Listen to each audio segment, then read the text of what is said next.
Welcome to the WAN show, everyone. We've got a fantastic show for you here today. In fact, I was a little bit surprised because when we were going through the topics for this week a couple days ago, I was like, oh, it's yeah. Well, compared to last week, when we had all the things to discuss, that was just like crazy as all balls. But this week is turning out to look actually pretty darn good.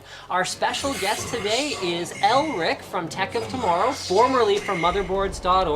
Maybe we can poke him a little bit and see if we can get him to. Actually, you know what? Let's not dig up the past. Let's not dig up the past. But we've got Elric joining us today for our guest segment, and I'd love to do a preview of the topics we've got today. So number one, guys, is lock up your daughters and sons and badgers, because Minecraft will turn your kids into gun-slinging, knife-toting, violent people.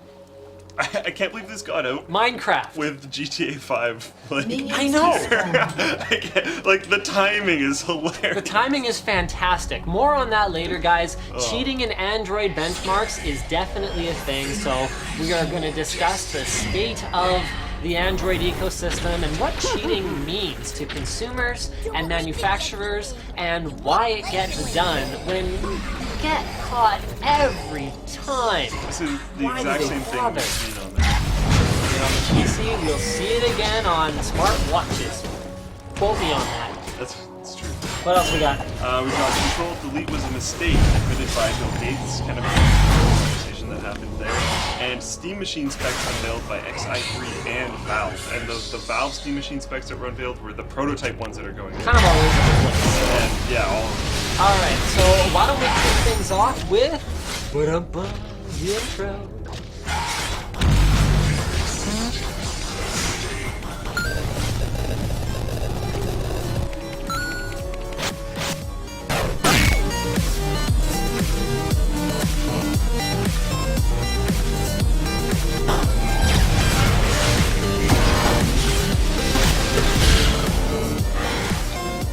Alright guys, so this week's episode of the WAN Show is brought to you by Hotspot Shield. You get 20% off elite prices with the offer code Linus. You can sign up at bit.ly or bit.ly/hsshare, and you will be among the, actually I talked to them today, you will be among the 430 Linus Tech Tips viewers so far that have already signed up with them. It's pretty cool.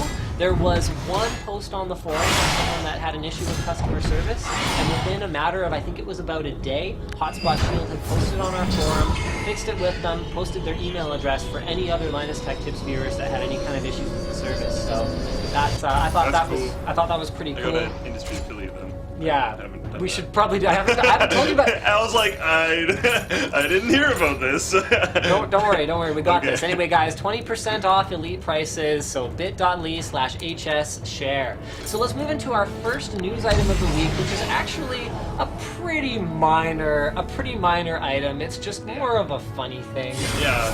So Bill Gates admits, this was posted on the forum by Snow Comment. Bill Gates admits Control-Alt-Delete was a mistake and blames IBM. So first of all, Control-Alt-Delete as far as key combinations go, I mean that's kind of like saying Alt-F4 was a mistake, except that it's not, because Control-Alt-Delete in Microsoft's mind should have been one button. And at the time the functionality was to restart your computer. It's evolved over time, and you still have it today, and then the other functionality, of course, at the time was to prove that you were a human being sitting in front of a computer. Now, from a security standpoint... That's not a very good proof. Was it ever effective, though? I can't see it, but maybe from my standpoint... So Control-Delete, if they'd had their way, would have been a single button which would have saved us how many billions of keystrokes over the last few years. Basically, the original article was from The Verge, so you can go ahead and check it out over there, but pretty much he was giving a talk and everyone kind of had a good laugh about it. The IBM keyboard designer just kind of refused to implement it, which honestly, in my opinion, I have no real problem with. Like, it's the least big deal ever. Yeah, we just thought that was kind of funny, so we're not going to spend too much time on it. Let's go ahead and move into our next topic. I don't know, I think the thing about it that sticks out most to me is how these legacy things just keep carrying forward and carrying forward to the point where Control-Delete has very different functionality today, and you have to basically be in the BIOS or in like a pre-Windows environment to even reboot your computer. But what you can do is you can set the task manager, you can lock the computer, and some places still use it to authenticate that it is an actual server login. Yeah. So. Server login. One thing I think is interesting though is like if that didn't happen, if the mistake quote unquote didn't happen, how many like key things? Like, there's so many people I know that can do it without having hands on the keyboard and just go boom and just hit it. And like there was that thing before where someone made a fake little keyboard that was just Control-Delete. And they're like, you only need to use Windows. Like all that stuff, the cult following that Control-Delete has. To be completely honest, like. Well, if they had one key, if there was like the would it have been the same though? if there was like the O balls key or something like that, that might have been all right. Probably, yeah. But yeah, we love it. Let's go ahead and move into our next topic. This is actually one that is that hits pretty close to home for me because here in Canada we have. Oh no, I actually was going to go. Okay, let's talk about a couple different things that are going on with smartphones in the EU. So this isn't exactly new, but I just want to talk about this because it's something that I personally feel quite strongly about. And that is that the EU, this was on BBC, plans to end mobile phone roaming charges. This will be implemented by 2018, and in 2014 it would be eliminating roaming charges for incoming calls. And as someone who lives in Canada, we don't have the greatest mobile phone rates. We also don't have the worst ones. I mean, I pay about $100 a month for my business plan that includes 5 gigs of data, basically unlimited calling for all intents and purposes. It includes US calling when I'm at home, which is great because you'd be amazed how many people just don't want to bother with Skype and want to talk on the phone. Most of the people we work with are in the US, so I would be paying a fortune long here. I just have that kind of it's really not that bad. But the thing that kills you, so I was over in Hawaii for about 8 days, $6 a meg is the roaming charge. I think it's something like 75 cents a text. And to me,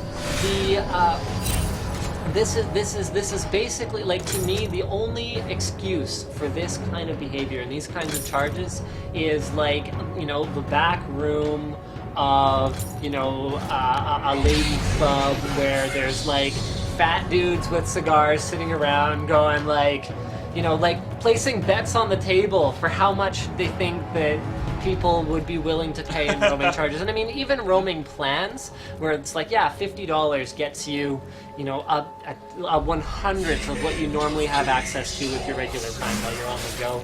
There's no reason that it has to be done, and I really applaud the EU for being progressively thinking when it comes to these infrastructure items that I think unify. They make everyday travel, and they make the global economy more travel in every way, whether it's planes or hyperloops or okay, so Elon Musk isn't building the hyperloop, but I really admire that. I think it's fantastic. There's interesting stuff too because you'd automatically think when you go roaming somewhere that you save you all. One of my friends who moved down to PAX was for roaming. Yeah.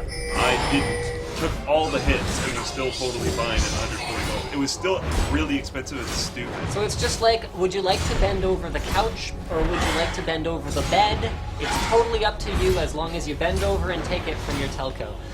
Now there are challenges associated with this because you're asking for telcos to cooperate.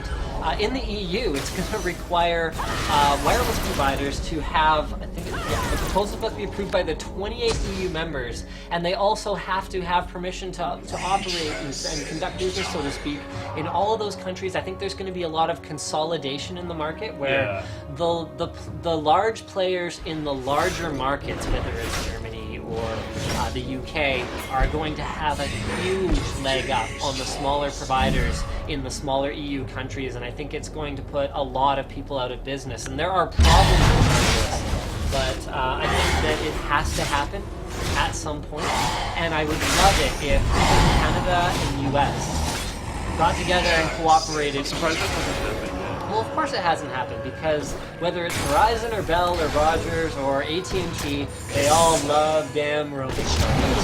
They all But love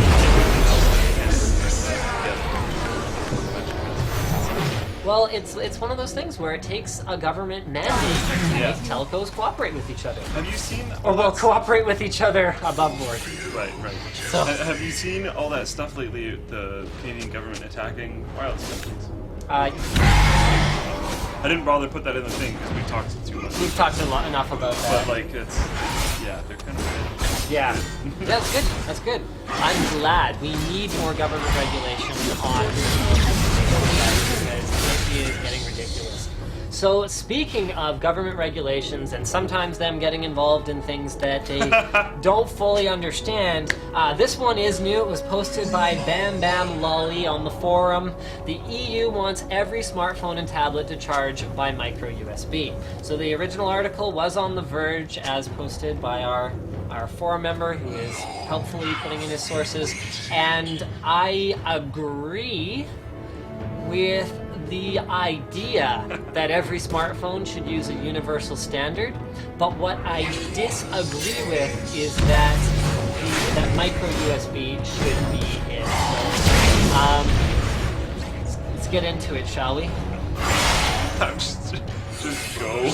I'm just okay, I'm gonna start this by saying I've been called out a little bit over the last week or so because I did tweet about this a little bit, where people are saying, okay, well, Linus's quotes about how fragile micro USB is are from some company that didn't have it validated by a third party, and etc. Let's set aside the quotes for now. Guys, hit us on Twitter. Simply yes. Have you ever had a micro USB connection fail? I want that simple answer. And then yes, no. Have you ever had a full-size USB or a mini B connection fail? So your post should read no if you've never had anything fail, yes, no if you've had this one and not this one, and yes if you've had both of them fail. Guys, hit us on Twitter. We're going to go through your thoughts, but my problem is I have personally had micro USB fail and not, okay, it's validated, I'll let this on in a minute. It's validated for 1,000 plugs or something like that.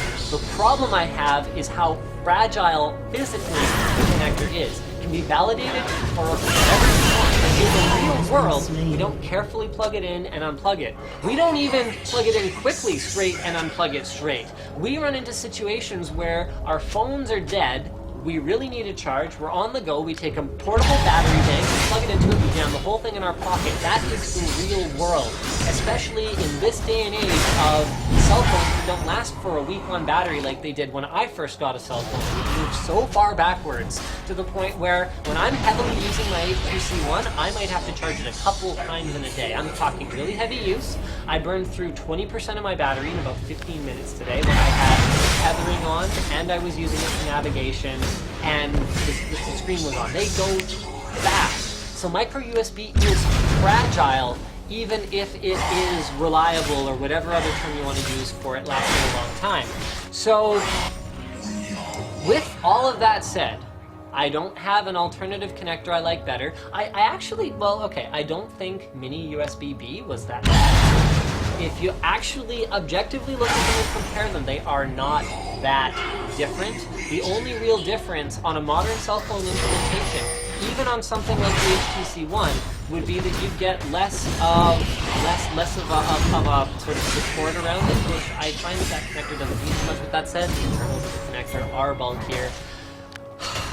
But they could move it closer to the center, and that could be different. So, okay, maybe the answer, but I would rather they develop a more rugged standard as opposed to just making it standardized on this fragile connector. To play against your USB, like standard USB, is obviously I know, and a it's lot better huge. and I know. could never be put on a phone. Yes. And that's ridiculous. So that doesn't matter. Phone blocks, my magical phone, could have like an interface module. So you can... That would be awesome if you could be like, no, this is my power connector. I want to use an AC wall outlet. Bulkiness of the phone be damned. It's going to be this thick and it's going to run on AC power. Okay. Like standard. Yeah. Anyway, and then maybe like no one ever uses it. So your metric there. It used to be the standard. Micro USB is going to have a whole bunch of people that use it. Every And camera. a whole bunch of people using it for different devices. Every And camera was Mini Mini is going B. to have a tiny, much smaller. Well, it's dead now, but it used to be much more popular. it was mainly on cameras. Yes, which were the portable electronics of the time. And not nearly as many people had a freaking camera as they have smartphones. So the metrics do not line up. So your one side has way more population than your other side, and it's not a fair competition. Okay, fine. And you know what? I'm gonna devil's advocate myself a little bit here because I did run into a situation this very week twice where I found myself wishing that my Pebble, which is awesome by the way, doesn't have micro USB. I lost the magnetic connector, which is awesome, and I love magnetic chargers. I lost it twice. Once, when I wanted to shoot the original unboxing, I had left it at home, and I was like, oh balls, because I could have run around anywhere in the studio here and grabbed a micro USB cable, chucked it in the box, and pretended that was the one it came with, and it would have saved me a lot of time. But I couldn't, because it uses a proprietary cable. And then again, when Brandon needed to shoot the B-roll for it. But then, in your defense, you're not against the inclusion of the cable. No. It's against micro USB. So that's not actually. If we could have like a magnetic USB standard cable. Yeah. So that's not really a point against. Bring it on, because there will be teething pains in any transition. I mean, micro USBs. Remember when we never used to have enough of those? Yeah. There will be teething pains, but if we could have a standard that just falls away when you trip on it, like a magnetic connector, that would be amazing. Amazing. All right, so let's go ahead and see what kind of results we got on that there Twitter blitz. I don't know how many people have followed this question. A lot of people are just like, oh, they're doing it too. This is an opportunity. Oh. All right. So there we go. People are doing it. So we've got. Wow, this browser is being a big giant pile of food. It is lagging out so hard. All right. So yes, no. No. Yeah, I can't even do this. So far, of the people who haven't had like nothing die on them, we have 3 for micro and 1 for mini. We have another no for both. We have Twitter being, or not Twitter, but Chrome being a big pile of junk. All right, another 1 for micro, another 1 for micro, no for both. Micro but not mini, no for both, yes to both, no micro but yes to mini, yes to micro, no to mini, yes to micro, no to mini. So, okay, let's say, yeah, it's like, but mostly, you guys are saying that micro USB breaks on you more often, but again, as Luke was saying, yeah, it's skewed because of a much larger install base of micro. That being said, I've used a lot of both, and I've only had micro USB on. And like I'm just. For me, the problem isn't the cable so much as the receptacle. Yeah. And on something like a phone, where we're talking a $600 plus piece of electronics, where it has this one failure point where if you bump it once, it's completely dead and no repairing it. Yeah, and then like every once in a while you'll find that device that comes with a cable, and that device and that cable like click together, and it feels really good, and you're like, oh, it's gonna be solid forever. And it is. And then you go to plug in like a random USB or even the one that comes with your phone, I've had sometimes, and you plug it in, and you can like move the whole phone like oscillating around where the actual plug is in. It's like, that's not gonna work for very long. It's like, oh. Like, I don't know, you can see how it goes. And then like you said. Alright, so let's do one more major topic before we bring our guest on.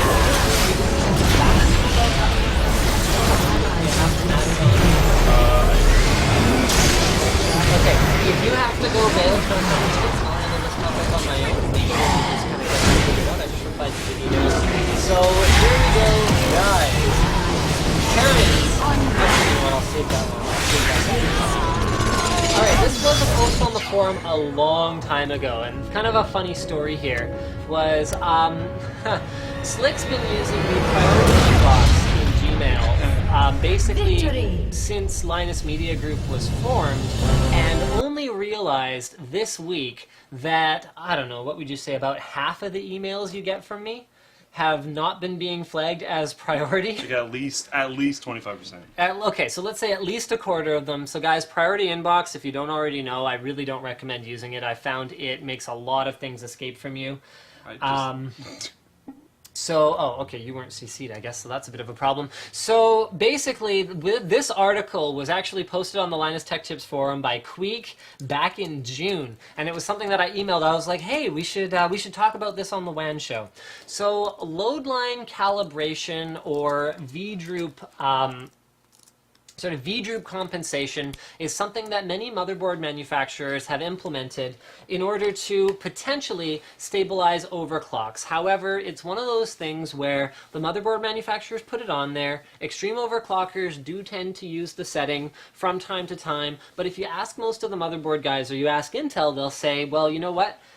It's part of the Intel spec, so we'd really recommend that you leave it on. And what happens is when your CPU goes under load, the motherboard actually drops the amount of voltage it's delivering to the CPU. This does a couple of things. It reduces heat output, and it also improves longevity of the CPU and reduces power consumption. The flip side of that is if you set a voltage to your CPU with the objective of making it stable at higher clock speeds, like if you're overclocking, you don't necessarily want your motherboard dropping the voltage when you're in a load, under a heavy load or intensive situation, because, well, I told you I wanted the voltage and I wanted the power, and you're turning it off on me. So this article was just done by one of our forum members. It's not the most scientific thing I've ever seen, but basically he took some time and used a Rampage 4 Extreme and a 3930K to test with a digital multimeter what the actual settings were, what was actually being delivered to his CPU on that board with different load line calibration settings. And I thought it was absolutely fascinating just because there's some pretty interesting stuff going on. It has a huge effect on the voltages that your CPUs are going to be running at, whether it's at idle or whether it's at load, and it is definitely worth a read. It'll be posted in the WAN show document after the show, but if not, you can always search on the forum for load-line calibration, why overclockers should care, and you can check out that article. Little tip, if you want to search on the forum, just go to Google and do like Linus Tech Tips and then the line calibration forum, and it'll probably come up better because our search sucks. I know, the search is terrible. It is. We're hoping that they fix it in IPS version 4, which is in alpha right now. We will not be beta testing. Yeah, no more beta testing forum software. You know what? We've got a little bit more time. So Warcraft the movie is coming out on December 18th. Okay, there's a couple different ways this can go. People were stoked so hard on, what was it, Advent Children or whatever they called that first Final Fantasy movie. What was it? Yeah, that was at least one of them. I can't remember. I don't know if that was the first one. I watched about 30% of it, and I was like, this is the most boring, stupid thing that I've ever seen. I kind of expected it. The CG... Okay, the problem is that, at that time, I hadn't played a Final Fantasy game since, like, Final Fantasy VI. So I was expecting a story that wasn't just, like, the stupidest thing ever. I was expecting it to be more than just a tech demo, and it really wasn't. I was incredibly disappointed. I was at a friend's house, and we were watching it together, and I was just like, I'm gonna go play Sims. And that was the one time I ever sat down and played The Sims, because I was that bored. Was that, I can't remember the names because I'm derping right now, but was that the Final Fantasy movie where she has to go find, she's trying to find plant life? I don't even remember, man. Like, it was terrible. I didn't mind the one where she has to go find plant life. So, Warcraft movie could end up being, like, just a tech demo for CGI and, But it's Blizzard. But it's Blizzard. So...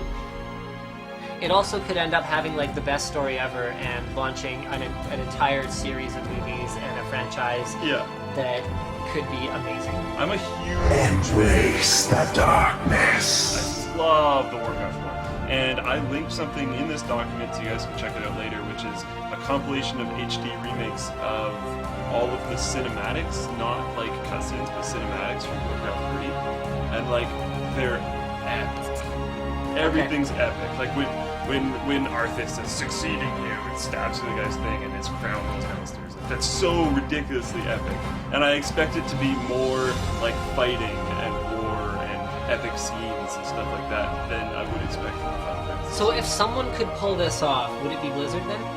I think so, because we also saw Prince of Persia. Because Square's whole thing was cinematics and being awesome at cutscenes and making them epic, even though, you know, the games themselves, particularly these days, don't necessarily have a whole lot of meat to them. See, but then they've been moving away from that. And they've been moving away from that, so okay. And like, there was Prince of Persia. Okay. But then Prince of Persia, I think, tried to be its own thing too much. Okay. And this, I think they're just gonna embrace it and be like, nope, this is Warcraft. Well, Blizzard's good at that. I mean, you know what? This was actually when I was, oh man, it was awesome. When I was just kind of hanging out, having drinks with Chris Roberts. Yeah, that happened. I don't think I told you that yet. We haven't talked much about this. I'm like, I told you in an email. It's probably the most jelly ever. So anyway, so he was all like, yeah, you know, I think the thing we did wrong on the Wing Commander movie was that we tried too hard to make it its own thing. Yeah. Instead of just making it to embrace your community. Making it Wing Commander. So if Blizzard does this, starring Colin Farrell, which is going to be awesome. I have eventually. A feeling it's going to just be all voice actors though. December 18th, 2015. I hope so. I'll go see it. Yeah, me too. I don't think I've seen a movie on launch day since Avatar. And before that... Oh, no, I did see Deathly Hallows on launch day. Deathly Hallows Part 2. Return of the King? No. No, I think that was me. Yeah, okay, so that was your last one? I think so. Okay, well, here, why don't we make a pact? Let's go see this. Sure. We'll get a big group together. We'll go Sure. We'll have a Linus Media Group outing, and we'll go see the Warcraft Sweet. movie. Guys, are you as stoked as us on this? I got to get the Twitch chat going on my laptop here because I'm sorry, guys. I've abandoned you here. I just, like, yeah, seriously. Like, the amount of time that I've spent playing Warcraft 3 and the amount of time that I've spent playing WoW should be, like, criminal. Are we ready for our special guest? I'm still waiting for the friend request, and then we'll be good to go. All right. He's jumping on right now, so it shouldn't be too long. All right, jumping on right now. Why don't we go ahead and just go for our one troll news item? This probably won't take that long. I really don't think this is going to take that long. Half-Life 3 confirmed? Huh? So they registered a trademark for Half-Life 3, but it's just trademarking the name, and at an almost exact same time they registered the Steam symbol in the EU. So I personally think it's just trying to drive hype towards Valve. I think it has nothing to do with anything, and I think anyone who's reading anything into this other than they don't want someone else to make the game Half-Life 3 and be put in a position where they can't really say anything about it. I think that's all that's going on right now. Yeah. Yeah. Yeah. I honestly think it like, you're definitely right. I think it might have had something to do with the timing of the other stuff that's going on, because it drove a huge amount of more interaction to go along with their Steam box and all this kind of stuff, because even in that thread you can scroll down and see someone that posted a picture of Steam box with the controller with Half-Life 3 bundle, buy it for whatever. Like there's it drove interaction directly for Steambox and the other, or Steam Machines, sorry, and the other stuff that they're releasing. So the timing may have been interesting, but they also just had to freaking patent the name because they had to. Right. Well, trademark is different from patent, to be very clear.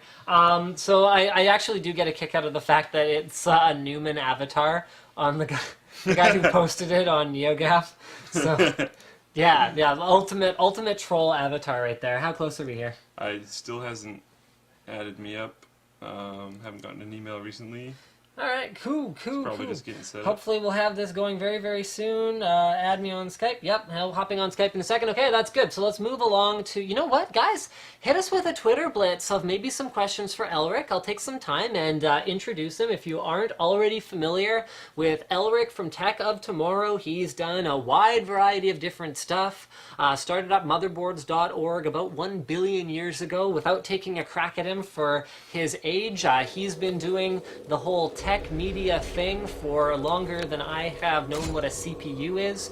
So the guy's got a ton of experience. His new YouTube channel, Tech of Tomorrow, is actually growing faster than motherboards.org ever did, and I think it really shows what creators are able to do when they shed the shackles of corporate involvement, or when they aren't forced anymore to focus as much on the business side of things and are instead allowed to focus on the creation side of things. I mean, we've seen similar success with Linus Tech Tips growing at a much faster rate than it used to be back when I had to deal with my full-time job. So Tech of Tomorrow is his show.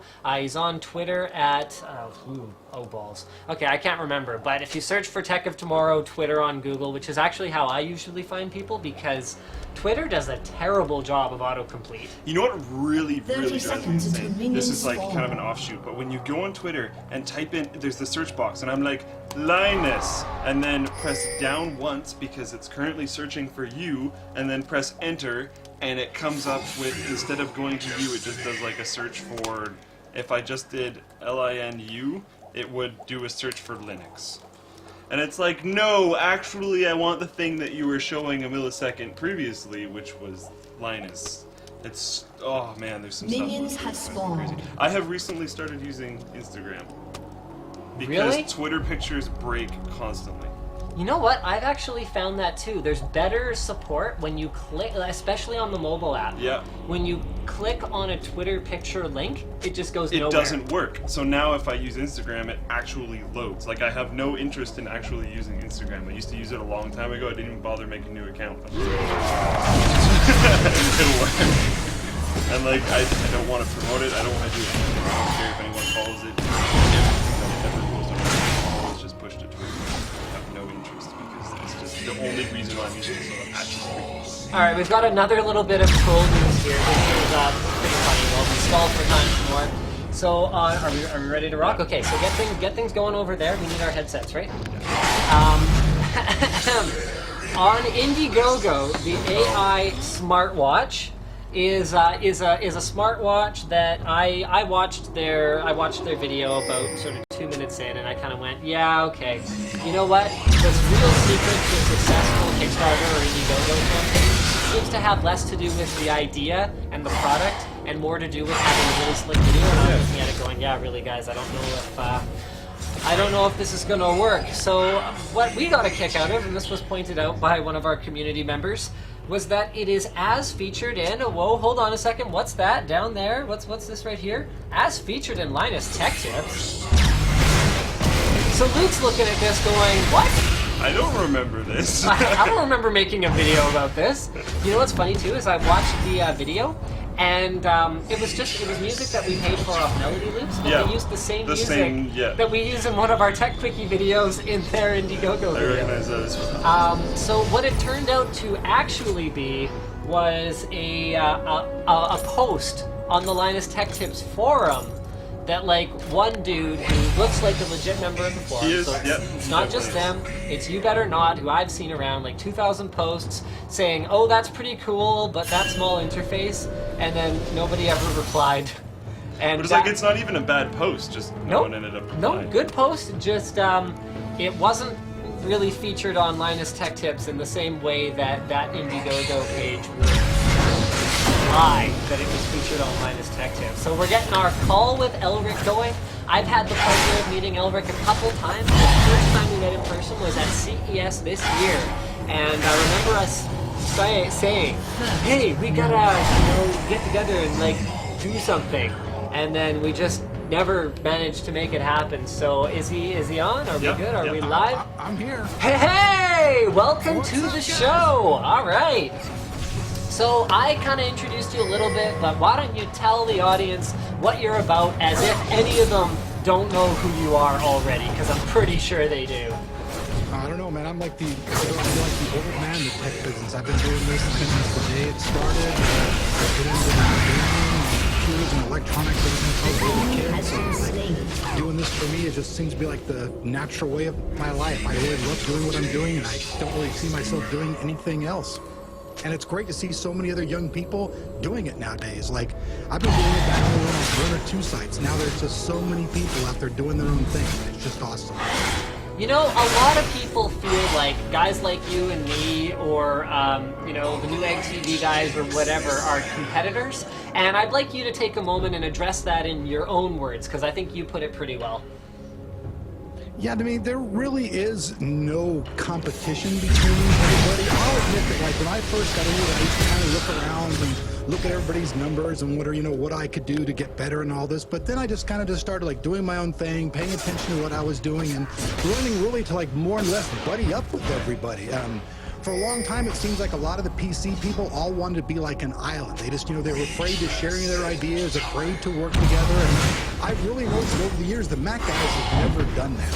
And so I really myself started adopting more of their kind of an outlook on things. Work with everybody, work together, and just be one big happy family instead of being an island all by yourself trying to do this.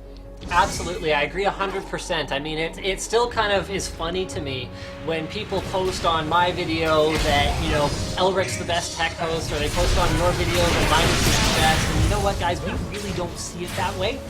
We see ourselves as, and this is sort of my take on it, is that I see every other YouTuber who is doing tech on YouTube or making videos on YouTube and making a living out of it as a testament to the solidity of the platform and the legitimacy of what we're doing here. I think every other tech YouTuber that's approaching sponsors and trying to, you know, get sponsorship or, you know, get access to the samples that we need in order to bring you guys timely content is great, because it brings attention to YouTube and to video that we otherwise wouldn't be getting if it was just one dude talking about it to us. So I think it's fantastic. Yeah, I just think it's funny because they leave comments like, oh, hey, he did it before you, or so-and-so did it before you, and I see those same comments on their channels when I do, when they don't realize that we all are just doing our own thing, and when it hits, it hits.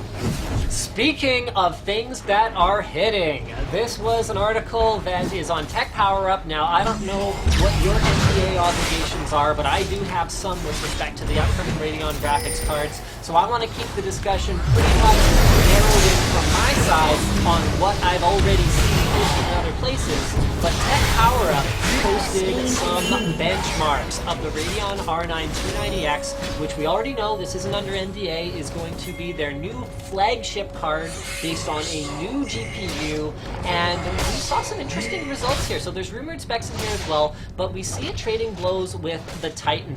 So give me your thoughts on Radeon 290X.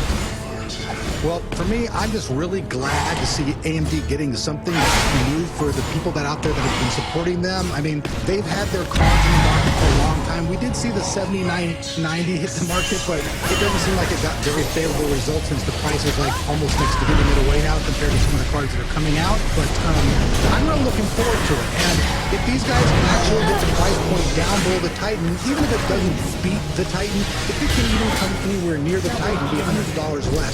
Fans are going to be embracing that and enjoying it, and being a reviewer myself, and you know what it's like when you get new tech stuff, then you have shit to really talk about. Yes. When you're on your 10th card of your launch, you're like, okay, it's the 10th card, but now this is fresh, this is exciting, and I'm looking forward to it, and I know the AMD fans are looking forward to it as well. I'm super stoked, and to bring in the pricing thing, Newegg had their little shabbat. Yes, there was a little snafu on Newegg. I don't know if you saw this or not, but go ahead. So they had a pre-order listed, and whenever this happens, there's always that dude that decides to go check out like the code for the forum, or for the forum or webpage or whatever it is. There's always that dude that goes and finds whatever that isn't supposed to be there. So $700 plus, but then they could pull a switcheroo, like that's happened in the past. NVIDIA did it with GTX 680, where pricing was going to be $699, and launch day, boom, it was $599. So they shocked everyone from AMD to their retailers to their partners with a much more aggressively priced part. than we were expecting. Based on what we've seen from the leaked benchmarks on Tech Power Up, performance looks very close to the Titan. However, I would take these results with a ginormous grain of salt. Yes, not only because it's pre-release, but I mean, come on, okay, Elric, how many times have you run surround benchmarks only to discover that it is a freaking nightmare? Yeah, most of the time just getting the setup on it's a pain in the butt. You can get it done, but those numbers to me are a little bit questionable right out of the gate. I'm waiting until we really see what goes on with it. I mean, now I really do think, though, that the card is going to be very, very competitive. AMD wouldn't have held their cards so close to their sleeve if they didn't have something that was going to come out to compete. And these guys are known to be the price competitors. So if they just play their cards right, AMD can do a serious damage to the market, especially here around the holiday season. Ah, play their cards!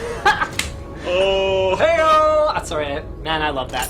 I didn't catch that one. What happened there, guys? You guys sound like you fell off the planet. Did you guys fall over? No, I was laughing. I love that. Play your cards right. Ah, that's fantastic. So, rumored specs has the die size. It was a double whammy. Rumored specs have the die size of the 290X at higher than the 7970. Now, we saw AMD revise their strategy significantly with the release of the 3870, where NVIDIA remained committed to the gigantic monolithic GPU that was extremely expensive to engineer, produced a lot of heat, and was extremely expensive to build and put on cards. When AMD said, no, our strategy is going to be multi-GPU for the future, we're going to build smaller GPUs and our flagship part will always be two of them together. Do you see a larger die than what we saw in the NXT 7970, 7950 series as a departure from that strategy? And what is it? To be honest with you, Linus, during a lot of that last thing, I couldn't hear most of it. I'm sorry, I apologize, everybody. Can you re-say a lot of it? Because I couldn't hear you guys. It broke up really bad in the Skype connection. Oh, shoot. Sorry about that. Okay, so do you see AMD's new GPU, which is rumored to be much larger than the 7970 GPU in terms of die area?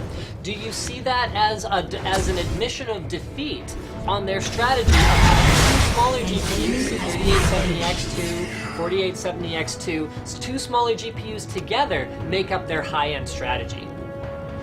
I think that AMD's just trying to stick to what they know best, and trying to get the technology to be smaller and smaller and smaller always causes some type of problems. These guys right now really just wanted to get cards out there that could seriously compete with NVIDIA, since we all know the Titans so far just sucked the market up.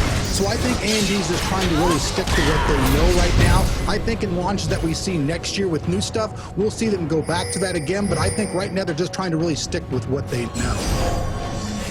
Yep, I agree 100%. Now, I wanted to move on to this as a separate topic, but I guess this segues in really, really well. Do you feel like NVIDIA has been holding back for the last 2 years? Yes, for a fact. I mean, everybody that I see at NVIDIA is constantly on vacation. Like, you guys all know Del Rizzo. Every time I see him, he's on vacation with his husband around the world, sending me a postcard saying, hey, we love the world. If the company really wanted to be that competitive, I think we'd see these guys doing a lot more launching and a lot more talking about their product. They seem to be right now in cruise control, just kicking back and waiting to see what AMD's move is. Now, of course, oh, sorry, go ahead. We called this out like a while ago. Actually, we called this out repeatedly because we've known they've been sitting on this chip for so long. Just going, oh, here's another little, there's another little bit. That's all you need. Don't worry about it. They're just kind of sitting there. So for those of you who aren't familiar with the history, GTX Titan, or GK110 is the code name. It's the same GPU that's in GTX 780. The rumor was that that was always supposed to be the successor to the GTX 580. That was supposed to be the GTX 680.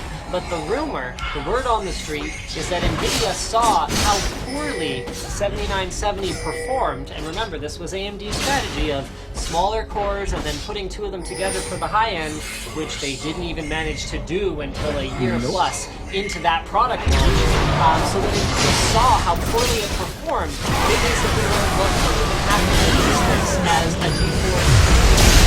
And they took what would have been GTX 660 Ti, GTX 660 class of product, the GK104 GPU, and turned that into their high-end product and basically sat on GK110, deployed it in supercomputing applications, Tesla, and so basically the rumor is that had NVIDIA or had AMD managed to release something like R9 290X, a year and a half ago, we would have been different. We wouldn't have seen $1,000 GTX Titan. Yeah, I agree with you 100%. NVIDIA's had no reason to come back up and swing, and it really wouldn't make much sense for them either. If they came out with some card now that was super, super fast, they would put their competitor almost completely out of business, and that really wouldn't make sense for them either. They don't really want AMD to go anywhere. They just want to beat them, and they're doing that, and they don't have to do much. Like I said before, these guys would not be out on vacation and doing everything if they wanted to compete. They'd be in the lab talking to their engineers and talking to all of us about something new. I don't know about you folks, but I haven't heard about anything crazily new coming out. And the thing that the viewers need to understand, because, viewers, a lot of the time I feel like don't understand the market dynamics as well as they would if they were part of the industry. So the things that viewers need to understand is that it costs a certain amount to make a card, whether it's to engineer a new chip or put a complicated VRM design on it or a heatsink. I mean, the heatsink on GTX 780, GTX Titan costs, I think, something in the neighborhood of $70 to $80. That's a bomb cost on that heatsink. It's extremely expensive to produce something like that. So there is an actual cost to producing graphics cards. Linus, it looks good. It does look good, and I love it. But I mean, everybody likes reference cards from those guys. For the first time ever, NVIDIA made reference cards that people actually wanted more than other cards. That's a different change for those guys for sure, though. So the perception from consumers that more competition just drives pricing down is actually wrong. More competition drives a product out of the market potentially if it costs too much to continue to make it versus how much they can actually sell it for compared to everything else that's out there. So if NVIDIA turned around and released Maxwell tomorrow, which is their upcoming architecture, and it was twice as fast as the R9 series, it's not like they could charge, $1,500 or $2,000 for the top-end card. It might be lucrative in terms of the profit margin on the card, but it wouldn't be lucrative in terms of the volume they could turn. So it's a balancing act where AMD and NVIDIA are constantly playing this game where they actually carefully, unless they do something crazy like 8800 GT, they actually carefully slot in a new card so that it performs about like the old ones except a slightly better value and it makes sense. We very rarely see the market completely upset these days. So from a business standpoint, if you can't get as much for your card because people just don't have that much money as it would be worth compared to everything else that's in the market, your competitor can deliver, why do you release something new? Yeah, for NVIDIA, there's really no reason at all for them to release any new product right now. They can kind of cruise, even if this card comes out and it's really close, they can still say in the long run, hey, our card's faster, we're going to charge that money, and they can wait another generation to launch their cards. Plus, from what we've heard, they do have 2 more cards that are possibly going to be coming out, so we may see something new from them very soon. Why don't you give the details on those cards, because we haven't talked about them at all. Hit us.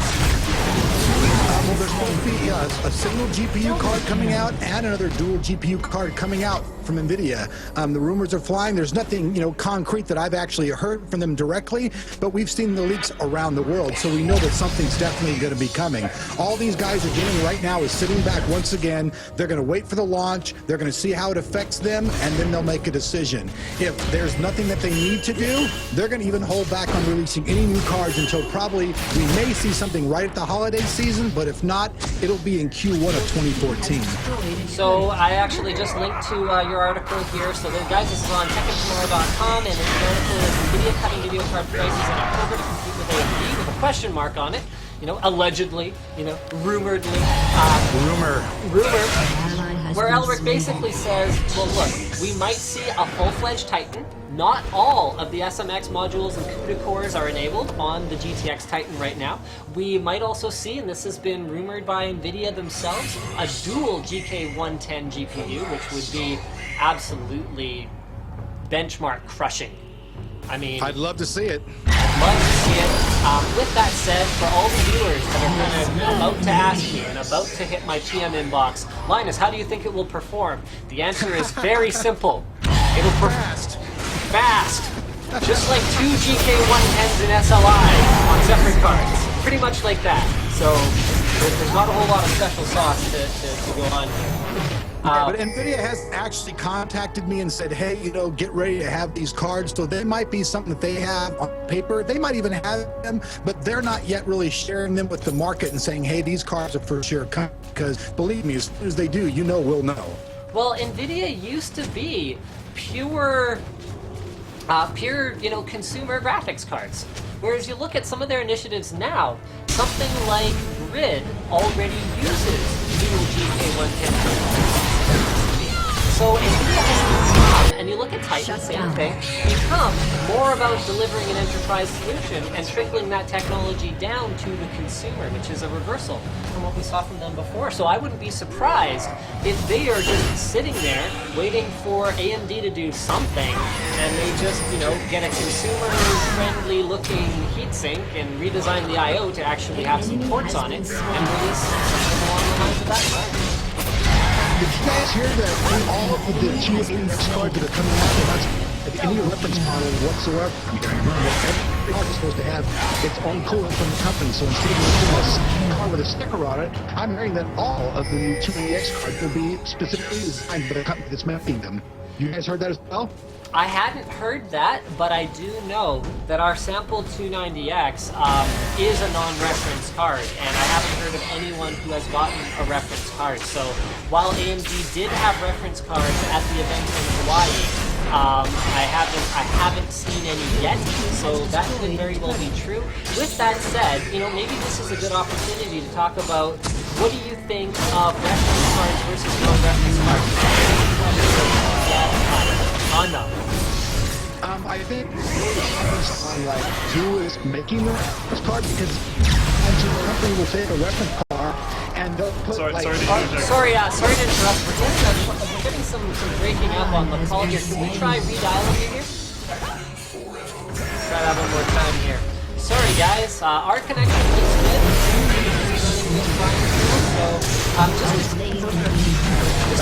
Just to be clear, guys, we still have our Razer lower third down here, but the Razer Comms sponsorship is technically over, and Elric had Skype on his machine, so we decided to go that route. So you're back, right?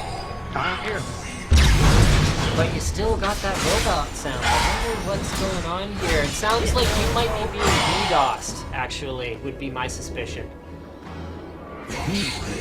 My comms broke. That was actually why I didn't use it. But I can try and see if I hear you guys clear. Yeah, I think you might be being DDoSed. So, you have to. Okay, figure out.